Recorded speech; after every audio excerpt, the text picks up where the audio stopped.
Halo teman-teman semuanya, kembali lagi di video saya, melanjutkan dari video yang kemarin, dimana kita mau mengukur untuk beberapa tegangan sih. Pertama kita ukur tegangannya dulu. Oh ya teman-teman, ini board ya atau PCB-nya sudah aku lepas dari boxnya ya. Ini untuk terminalnya saya langsung pasang di sini. Sudah lepas biar nggak terlalu ribet dengan box. Terus dan ini kipasnya sudah bisa normal kembali ya.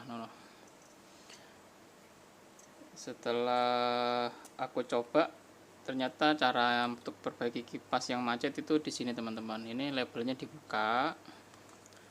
Terus kita congkel bagian penutupnya. Sini congkel-congkel. Ya, congkel. Di sini ada penutupnya teman-teman. Kelihatan enggak? Enggak susah. Ya. Jadi kemarin itu aku buka, terus bagian sini aku kasih minyak atau kasih pelumas. Sambil diputar-putar gini, akhirnya kipasnya sudah berjalan normal. Tuh. Terus apakah kipas ini masih normal? Apakah masih bisa berputar? Seharusnya bisa ya teman-teman. Soalnya ini kan motor jenis brushless ya. Jadi meskipun rotornya itu macet, lilitannya nggak mungkin terbakar. Beda dengan rotor yang pakai sikat.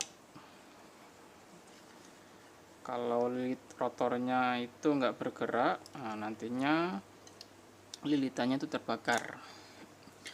Ntar saya ambil adaptornya dulu ya, untuk mencoba kipasnya ini bisa jalan atau tidak.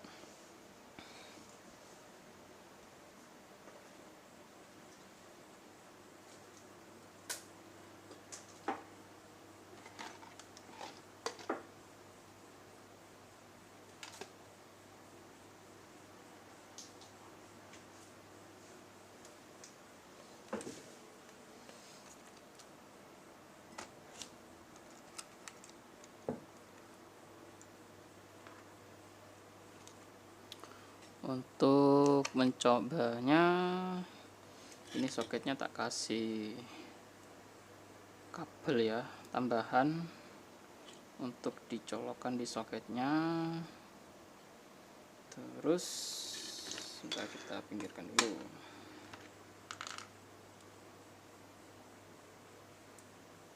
Terus ini aku pakai adaptor 12 volt ya teman-teman. Ini apa namanya, jacknya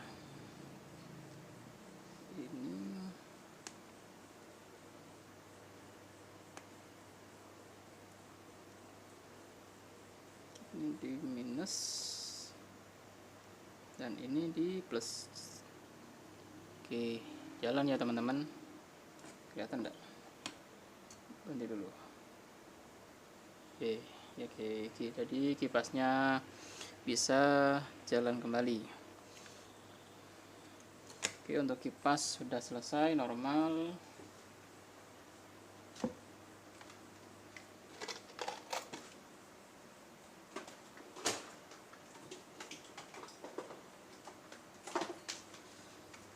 Dan juga kemarin kan aku menemukan kapasitornya yang ada di sini ya. Ini kapasitor di sini yang sudah aku lepas ya. Ini teman-teman, kapasitor yang rusak itu seperti ini, kembung. Ini nggak bisa fokus ya. Kelihatan nggak kembungnya ini? Jadi di bagian tengahnya ini agak menonjol ya. Di sini kembung jadinya. Biasanya meskipun daerah sini itu nggak kembung, biasanya jebolnya dari sini, kembungnya malah dari sini. Itu biasanya gitu. tanda-tanda kapasitor elektrolit itu yang rusak. Terus kita sekarang mau mengukur tegangan dari area primer ya. Kita ukur mulai dari tegangan input dari AC ke DC nya itu terukur berapa ya. Terus kita ukur di tegangan standby lagi ya, kira-kira normal apa enggak, apa masih sama dengan yang kemarin yang tegangannya itu naik turun. Oke, saya ingatkan lagi teman-teman ya, kalau mau praktek yang ada hubungannya dengan kelistrikan harap hati-hati. Perlu diperhatikan untuk wilayah yang bertegangan tinggi itu yang mana. Jadi teman-teman prakteknya aman. Oke, ini saya coba masukkan ya ke portnya. Ini gambarnya kurang jelas ya. Ini sini.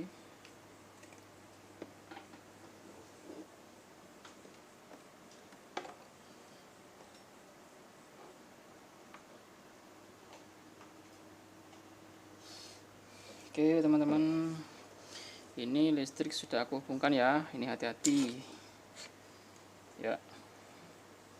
Kita mau mengukur untuk tegangan AC nya dulu.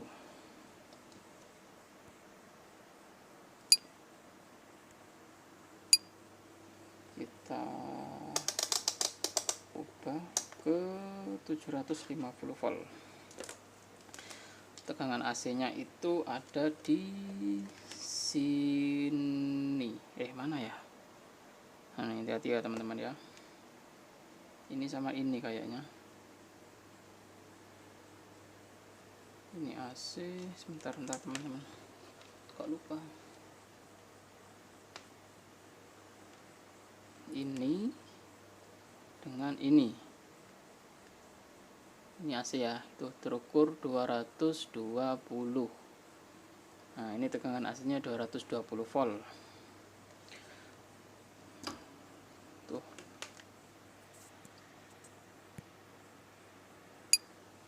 Terus setelah ini sudah ada tegangannya ya. Dari sini dirubah. Ini tegangan plus ya, tegangan plus. Tegangan DC, tapi DC di atas 220 seharusnya. Kalau yang ini plus berarti yang ini minus. Kita ukur berapa? Kebalik ya. Oh, kebalik teman-teman.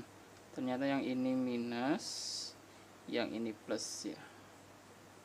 Tuh teman-teman, terukur 333. Jadi tegangan DC nya terukur 333 volt. Oke, normal. Terus kita ukur lagi untuk outputnya. Outputnya yang standby. Standby itu kemarin ada di kabel warna ungu ya. Ntar kita pindahkan dulu. Standby. Kelihatan. Oke, standby itu ada di sini teman-teman. Ini standby. Terus kita cari minusnya itu di mana. Kalau ini yang positif. Nah, untuk nyari jalur minus itu gampang teman-teman. Biasanya jalur minus itu terhubung dengan baut, biasanya tempat baut seperti ini. Nah, ini biasanya minus. Ini minus, yang ini positif. terukur berapa? W, nggak normal. 0,5, 0,8, 1, 1,2, 1,3. Bentar. Coba kita cek dari kabelnya saja. Ini agak riskan ini ya, hati-hati ya. Ukur di sini. Ini kabelnya, kabel warna ungu ya, warna ungu dan warna hitam. Terukur berapa? 0,8. Waduh, tambah nggak normal. 1,4, 1, oke.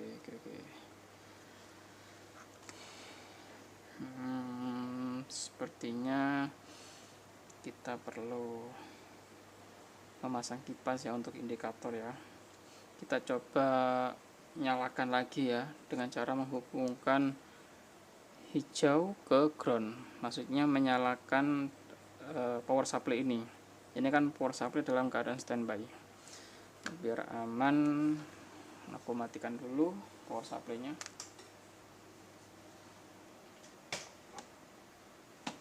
Oke, ketika mematikan power supply hati-hati ya teman-teman.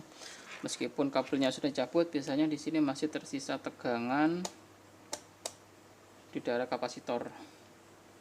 Kapasitor sini, ini ya, ini sama ini. Tuh berapa tuh? 90 volt. 90, 87, 85, ini turun terus ya. Ini turun terus karena kapasitor ini diparalel dengan resistor sebesar 100K kalau nggak salah, kemarin aku lihat. Untuk apa? Tujuannya untuk menguras muatan yang ada di kapasitor tersebut. Kapasitornya yang ini ya teman-teman, yang dua ini ya, hati-hati. Jadi ketika meskipun kabel power supply-nya dicabut, di sini masih tersisa tegangan, namun menurun seiring dengan karena di paralel tadi dengan resistor. Ini 27, udah 6, ini turun terus. Ini kalau di shortkan, ini akan muncul percikan ya, percikan listrik ya. Coba aku pasang untuk kipasnya. Kipasnya ada di sini. Powernya. Oke, sekarang kabelnya sudah terhubung ke listrik. Coba kita nyalakan lagi. Bismillahirrahmanirrahim. Lah kipasnya nyala teman-teman. Kalau kipasnya nyala berarti tegangannya ada. Coba kita lepas dulu lagi. Nah, oke, mati. Terus kita coba lagi.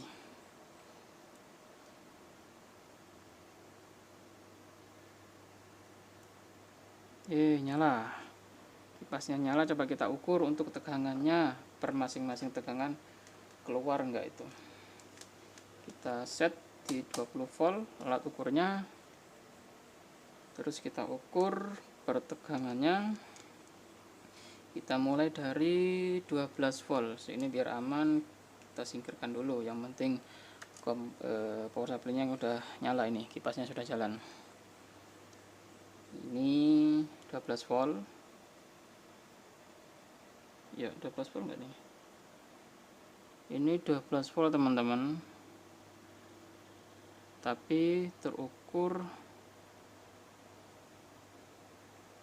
1,6, 1,7. Kok nggak stabil ya? Makanya kok kipasnya itu jalannya nggak kenceng, agak melambat-lambat gitu ya. Ini yang 5 volt. 5 volt. Wah, 5 volt cuma terukur 0,9, 1,2. Tegangannya nggak stabil ya teman-teman. Ini yang 3,3. Yang 3,3 malah nggak keluar tegangan. Oke. Kira-kira kenapa ini ya teman-teman?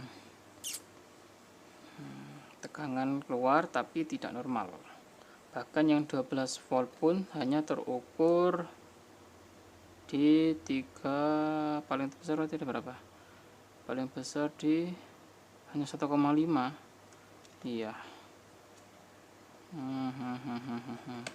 Oke. Coba kita matikan lagi kipasnya. Kita matikan power supply-nya.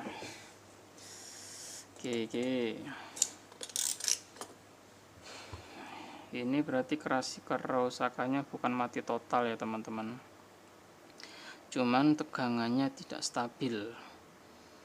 Apa yang mempengaruhi power supply SMPS itu? Tegangan tidak stabil. Penyebabnya dari mana? Oke, kita lepas dulu.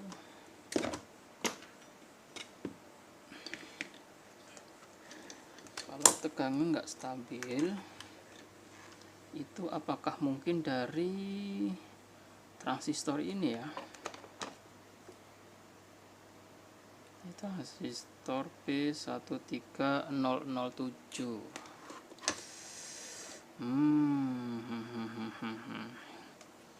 Jadi mulai ada titik terang ya teman-teman, meskipun saya belum tahu ini solusinya seperti apa. Untuk itulah saya belajar tentang SMPS ini. Saya mencoba untuk memperbaiki, menemukan penyebab dari kerusakannya. Kalau meskipun kita pasang kapasitor di sini sepertinya tidak ada efeknya ya. Soalnya untuk tegangan 12 volt sendiri di sini kapasitornya masih bagus. Dan tadi untuk tegangan 12 volt hanya terukur 1,9 ya. Cuma terukur 1,9.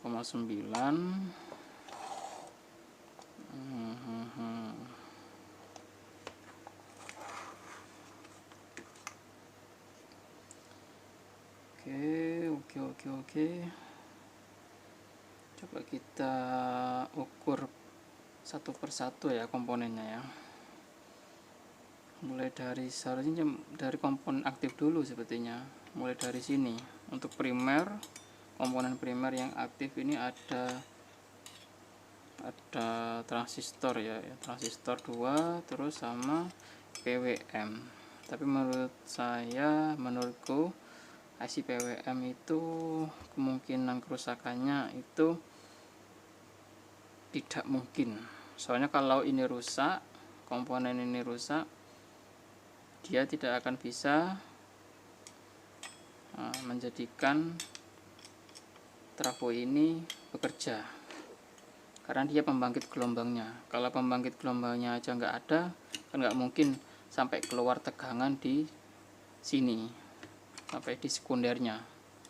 Jadi kemungkinannya kita harus ngecek di komponen aktif yang 2 ini.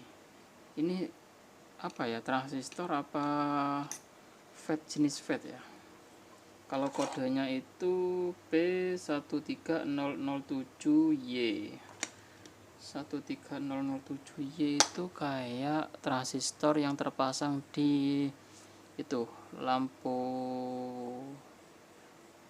TL ya, yang dipakai di balas elektronik, biasanya pakai jenis transistor itu.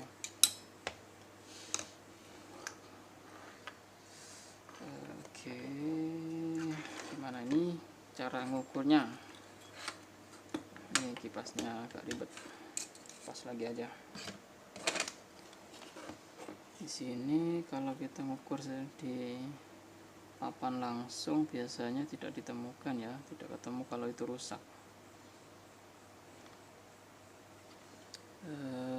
Ini coba aku browsing dulu ya, untuk 1300 itu apa. Oke teman-teman, ini aku sudah buka browser. Aku cari untuk kode P1307Y itu apa. Di sini sudah ditemukan beberapa referensi ya. Di sini keterangannya untuk P1307Y itu termasuk jenis transistor dengan high voltage fast atau tegangan tinggi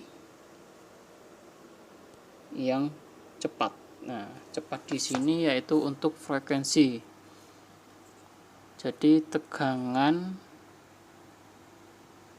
dengan frekuensi tinggi. Kalau di jala-jala PLN itu kan frekuensinya cuma 50 Hz ya. Itu low frekuensi. Tetapi kalau ini fast frekuensi, fast voltage, high voltage fast. Kenapa harus menggunakan high voltage fast? Karena tadi itu frekuensi yang dihasilkan oleh IC PWM ini, IC PWM ya, lupa HP-nya buat ngerekam ini. IC PWM itu memiliki frekuensi tinggi ya. Kalau pakai transistor biasa itu nggak bisa, jadi harus pakai transistor seperti 1307Y ini. Coba kita lihat deskripsinya satu saja, salah satu. Oke, di sini ini produknya dari Semiwell ya. Semiwell. Nah, ini. Itu ada beberapa deskripsi ya. Contohnya untuk tegangan kolektor emitor ya, yang seperti di gambar itu pojok kanan atas ada tegangan, ada kutub kolektor sama emitor, itu mampu dialiri listrik sebesar 700 volt. Nah, jadi kalau melebihi 700 volt ataupun meskipun nggak sampai 700 volt ya, mestinya ada toleransi. Bisa kurang dari 700 itu sudah error, biasanya bisa menjadi rusak komponennya. Terus ada kolektor emitor, kebalikannya. Ini jenis transistor NPN ya teman-teman. Transistor NPN itu aktif ya ketika basis mendapatkan bias positif ya, atau pemicu positif, trigger lah istilahnya. Dan basis ini bisa dan basis mendapatkan bias sebesar 9 volt baru bisa mengaktifkan switch ya, dari kolektor ke emitor itu. Dan kemampuan arusnya bisa dilihat. Kita kembali lagi ke modul power supply ini. Kalau seperti yang dijelaskan dari gambar tadi, sebelah kiri itu basis, yang tengah-tengah itu kolektor, dan yang sebelah kanan itu adalah emitor. Kalau kita lihat dari sini berarti di sini basis, kolektor, emitor. Dan ini adalah transistor jenis NPN. Untuk mengukurnya berarti kalau NPN ini berhubung pakai AVO digital ya, kita pakai probe-nya diposisikan ke dioda. Jadi basisnya kita taruh di basis probe merah kita taruh di kaki basis. Terus untuk kolektor kita taruh di kaki hitam kita taruh di kolektor. Itu terukur 541. Coba kita balik, seharusnya tidak boleh keluar nilai ya, benar. Kalau pakai AVO digital seperti itu ya teman-teman, untuk mengukur transistor ya. Biasanya kalau pakai AVO manual, untuk mengukur transistor, misal untuk mengukur transistor NPN, kaki basis itu dikasih hitam. Tapi kalau untuk AVO digital itu basisnya kita taruh probe merah di sini. Jadi berbalik ya antara AVO digital dengan AVO analog. Nah, ini basis ke emitor kok dibolak-balik masih keluar nilai ya. Coba yang satunya, ini basis, ini kolektor, keluar nilai.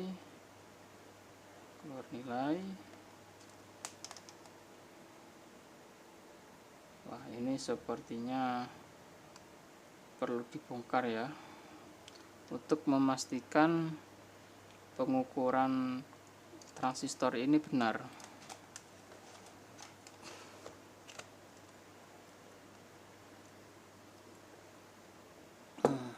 Ini ya, saya kasih contoh satu aja ya teman-teman. Kita mau mengukur transistor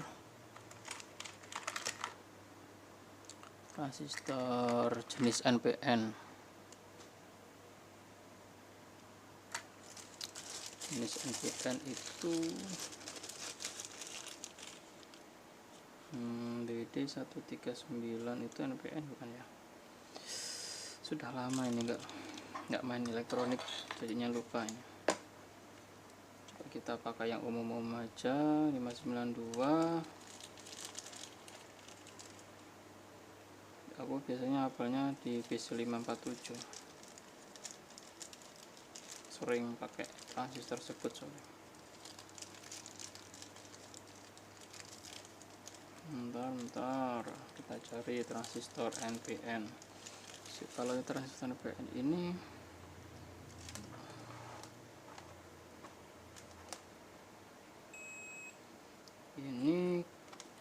kalau bodinya itu bunyi, biasanya itu digunakan untuk kolektor.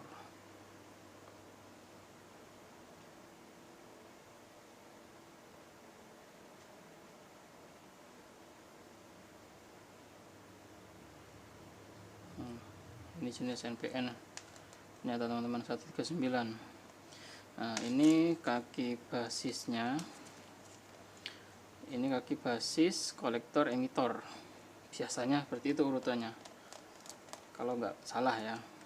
Jadi kita kaki basis kita kasih probe merah, terus kaki kolektor kita kasih probe hitam. Nah, itu keluar nilai. Terus kalau kita balik itu nggak keluar nilai. Nah, terus kaki basis bisa kita kasih probe merah, kita tempelkan probe merah. Terus yang emitor itu kita kasih probe hitam, tempelkan probe hitam. Tuh keluar nilai ya. Terus coba kita balik,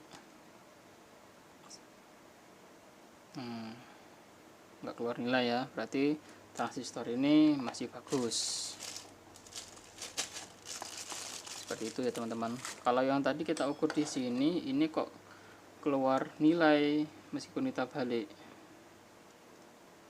Nah, itu keluar nilai. Kita bolak-balik kok masih keluar nilai. Ini agak rancu, coba kita lepas dulu ya. Kita lepas, kita ukur dengan cara memisahkan dulu dari papan PCB-nya. Kita harus menyoldernya dulu. Oke, aku siapkan dulu solder ya. Oke, ini untuk transistornya udah aku lepas ya dari PCB-nya. Coba kita ukur kaki basis, itu ada di sebelah sini. Basis, kolektor, emitor. Berhubung ini transistor jenis NPN, jadi basisnya kalau pakai AVO digital itu ditempelkan ke probe merah untuk basis. Terus kolektor kita tempelkan probe hitam. Oke, keluar nilai. Terus yang emitor, oke, keluar nilai juga. Nah, berarti untuk mengecek rusak endaknya itu seperti itu. Terus tapi harus dibalik lagi. Jadi kaki basis ditempelkan probe hitam, terus kolektor sama emitor kita tempelkan probe merah. Kalau keluar nilai berarti transistor tersebut rusak. Oke, ini basis sama kolektor ya, nggak keluar nilai. Terus yang ini juga nggak keluar nilai. Tadi kalau di PCB itu keluar nilai, kenapa kok keluar nilai? Karena bisa jadi di dalam rangkaian ini kaki basis dan emitor itu terhubung dengan rangkaian lain. Bisa jadi ada resistor di situ. Ini coba aku balik ya. Ya, itu kan keluar nilai kan. Meskipun ini komponennya saya lepas. Bisa jadi di rangkaian di sini ada komponen lain yang terhubung antara basis dan emitornya. Oke, untuk satu transistor normal kita tes yang satunya lagi. Basis ditempelkan kaki probe merah, kolektor dan emitor itu ditempelkan probe hitam. Oke, keluar nilai. Ini basis dan emitor keluar nilai juga. Terus kita balik probe-nya. Kaki hitam tempelkan ke basis, terus kolektor emitor merah. Kalau keluar nilai itu berarti tandanya rusak. Oke ya, tidak keluar nilai. Berarti dua transistor ini masih bagus. Nah, tadi nggak ada masalah. Sepertinya untuk rangkaian primer cukup di situ ya untuk pengujiannya. Atau kita perlu ngecek diodanya. Di sini ada dioda kecil ya, kelihatan nggak teman-teman? Ini untuk yang ini. Yang ini nggak perlu kita tes karena ini dioda jembatan. Kalau ini rusak, nggak mungkin keluar tegangan 333 tadi. Coba kita tes untuk dioda ini. Ini sama pengujiannya. Kalau kita pakai AVO analog, kaki merah itu ditempelkan ke katoda, tapi kalau yang ini probe merah kita tempelkan ke anodanya. Tuh, kita balik. Kalau keluar nilai berarti diodanya rusak. Nah ya, keluar nilai ya.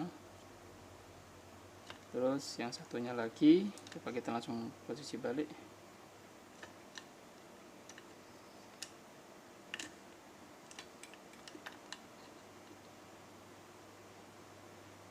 Oke, berarti diodanya aman. Saya rasa itu aja ya untuk pengetesan komponen di wilayah primer. Sepertinya ini masalahnya ada di wilayah sekunder ya teman-teman. Entah yang bagian mana ini yang rusak. Bisa jadi dari kontrolernya sini bisa. Coba aku pasang kembali untuk transistornya ya. Transistor kita pasang kembali.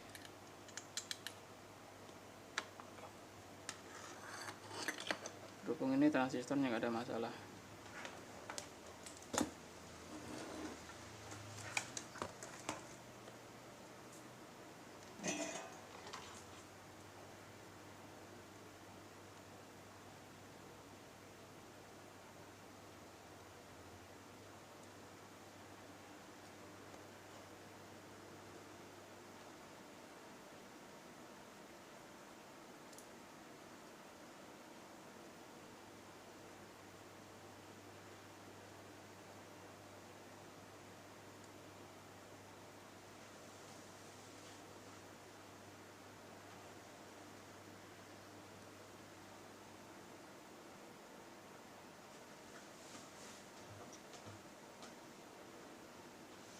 Oke, transistor sudah terpasang kembali.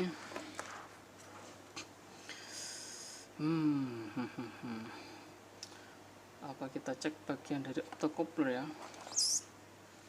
Di sini ada namanya komponen optocoupler, teman-teman. Nah, optocoupler itu bekerja, kalau untuk rangkaian SMPS ini bekerja untuk mengatur tegangan outputnya. Nah, dimana optocoupler ini dikontrol dari komponen sini untuk mengkontrol ya, dikontrol dari rangkaian sini untuk mengontrol wilayah primer. Nah, jadi dia bisa mengatur besar kecilnya tegangan dari sini. Kelihatan enggak ya? Ini kecil, kayak IC kecil, cuman 4 kaki. Ini saya ngasih tahu teman-teman yang belum tahu ya, tapi untuk yang sudah kayak para master suhu-suhu ya mohon maaf ya, bukan menggurui tapi hanya sekedar berbagi. Terus gimana nih solusinya? Apa kita lepas saja optocouplernya, kita ganti komponen lain? Bisakah begitu? Atau kita tes dulu optocouplernya? Tapi saya cara ngetes optocoupler tidak tahu ya, optocoupler ini rusak atau tidak.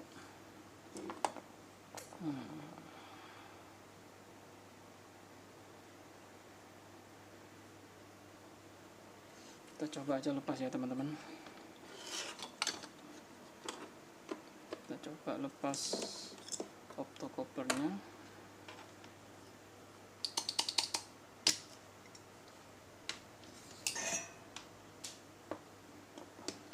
Sini kita kasih tambahan timah dulu biar mudah melepasnya.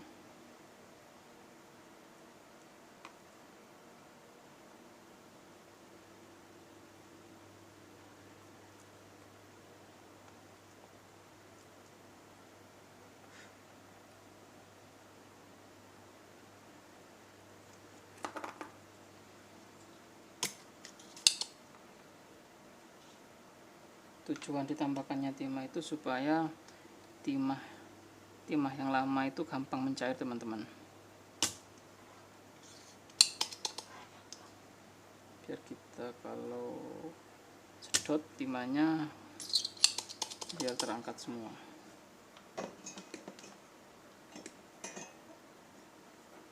Oke, sudah dilepas timahnya, coba kita cabut komponennya, bisa enggak? Oke, bisa. Oke, ini teman-teman komponen yang namanya optocoupler ya, kecil, kakinya 4. Nah, untuk kaki sini itu di dalamnya ada dioda. Terus yang sebelah sini itu seperti kaki transistor tapi tanpa basis. Nah, basisnya dari mana? Dari hasil pancaran cahaya dioda yang ada di dalam. Nah, jadi kalau misalkan diodanya ini terang, nyalanya terang di dalam, nah ini basis sama basis kolektor sama emitornya itu jenis kayak apa ya, keran gitu loh. Semakin terang, nah ini semakin terbuka. Jadi jalannya arus dari kolektor ke emitor atau sebaliknya itu semakin besar gitu. Makanya rangkaian ini untuk mengendalikan dari sistem primer ini. Dia ini terhubung ke PWM, teman-teman, ke IC PWM ini. Ini tanda ini teman ya. Tuh, coba kita cek ya. Ceknya apa bisa ya? Dikasih atau kita coba ganti langsung ya. Di sini saya punya optocoupler lain, kita ambil dari power supply lain.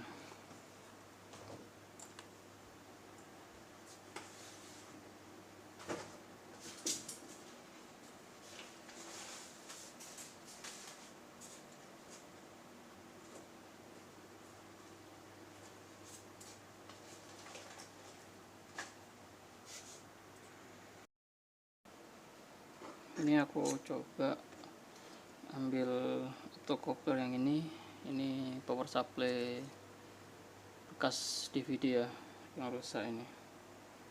Coba aku ambil dulu, terus kita pasang di sini.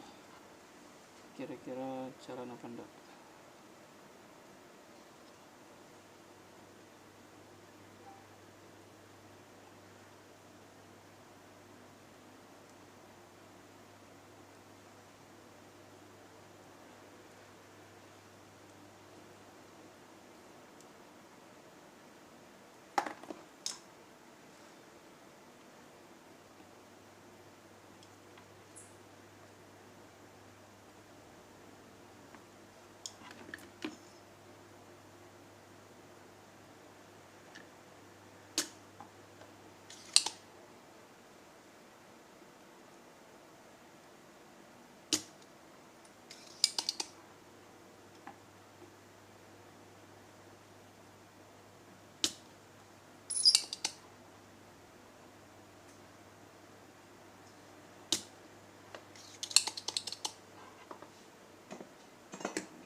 Kalau misalkan setelah kita ganti optocouplernya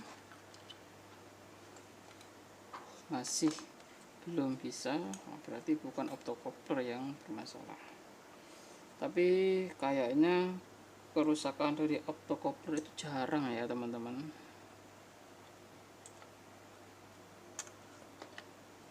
Tapi setelah dicoba kok daerah sini komponen aktifnya itu tidak ada yang bermasalah. Oh ya, ini ada dioda lagi ternyata belum diukur. Yang dikhawatirkan itu diodanya bocor. Saya coba cek dioda sini. Oke, aman.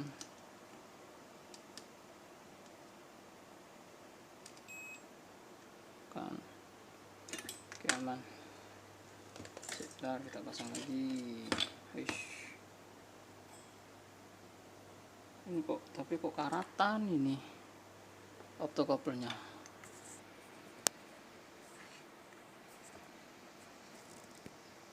Nggak kelihatan ya teman-teman. Tuh, diodanya karatan.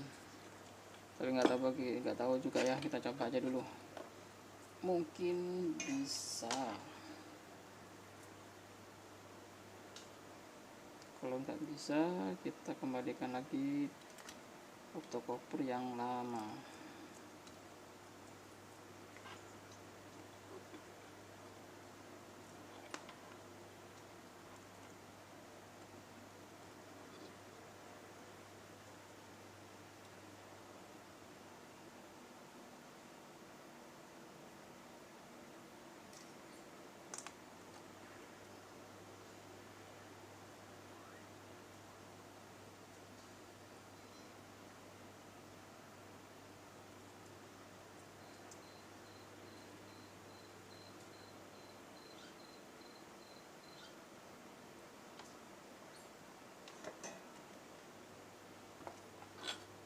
Oke, sudah terpasang. Coba kita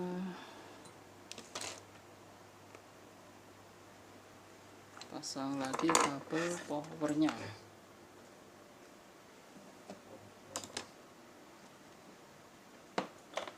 Coba sini biar aman.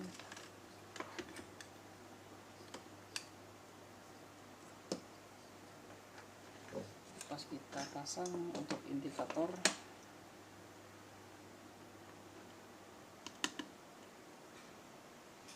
kita hubungkan ke listrik.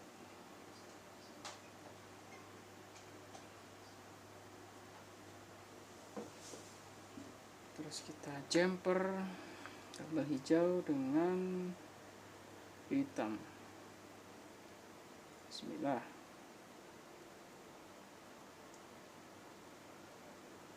Nyala nggak?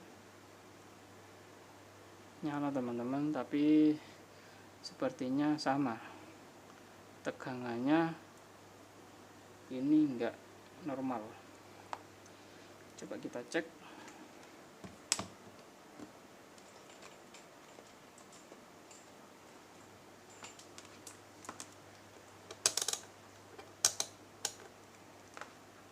Kita nyalakan.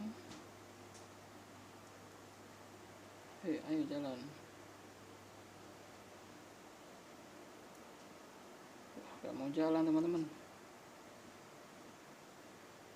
Waduh, tadi bisa jalan, kok sekarang enggak?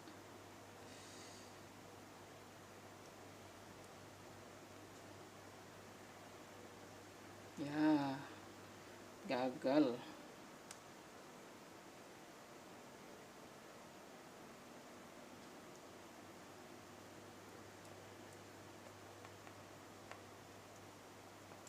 Itu nyala. Cek tegangan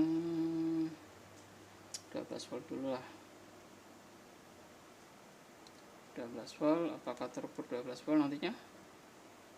Waduh, 2,1, 2,4, 2,5, 9. Wah, naik terus teman-teman. Kira-kira apa sampai 12 volt ini? Seharusnya nggak boleh begitu ya. Tegangannya harusnya langsung ke 12 volt. Oke, berarti masalahnya bukan dari optocoupler. Kita cabut dulu stop kontaknya.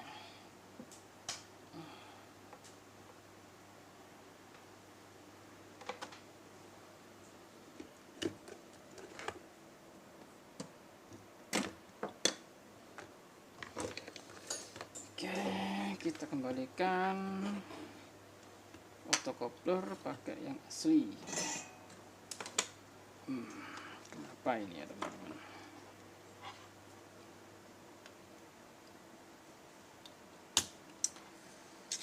Mungkin sementara sampai di sini dulu ya teman-teman untuk proses penganalisan analisa ya, untuk mencari kerusakan dari power supply ini. Power supply-nya bukan mati total, cuman tegangannya itu tidak stabil. Mungkin nantinya ada para master ya yang menonton video ini dan tahu ya kerusakannya itu ada di mana. Mohon untuk ngasih saran ya para master ya. Oke, sekian dulu dari saya. Kalau ada kekurangannya saya mohon maaf. Sampai jumpa di video selanjutnya. Bye bye.